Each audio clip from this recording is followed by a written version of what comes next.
সুপ্রিয় দর্শক, আসসালামু আলাইকুম। কোটা না মেধা, এটা নিয়ে একসময় ব্যাপক আন্দোলন হয়ে একটি সরকার পতন হলো। কিন্তু আওয়ামী লীগ সরকার একটি জিনিস ভুল করলেও বিএনপি সরকার কিন্তু সেই ভুলটি করতে নারাজ।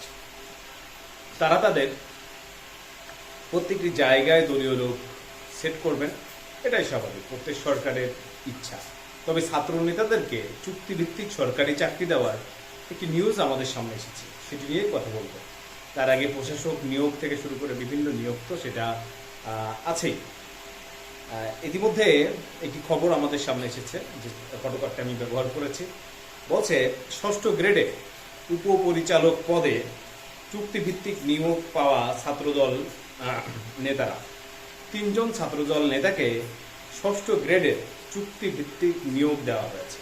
কোথায় নিয়োগ দেওয়া হলো, চলুন আমরা একটু বিস্তারিত জেনে নিই গণমাধ্যমের বরাত দিয়ে।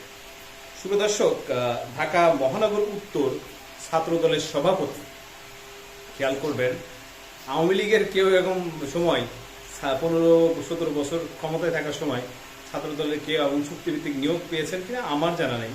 বাট দেখেন, ঢাকা মহানগর উত্তর ছাত্রদলের সহসভাপতি আব্দুল্লাহ আল নোমান এবং ঢাকা দক্ষিণ ছাত্রদলের সহসভাপতি মেহেদী হাসান আবিদ এবং ঢাকা কলেজ ছাত্রদলের নেতা রাকিবুল হাসান রাকিব, এর মধ্যে আব্দুল্লাহ নোমান নিয়োগ পেয়েছেন বাংলাদেশ বিনিয়োগ উন্নয়ন বোর্ড বিডা, যেখানে আশিক চৌধুরীর চেয়ারম্যান সেখানে, এবং মেহেদী হাসান আবিদ হাশেম খালি সম্মানিত উন্নয়ন কর্তৃপক্ষে, এবং রাকিবুল হাসান রাকিব নিয়োগ পেয়েছেন এনজিও বিষয়ক ব্যুরোতে।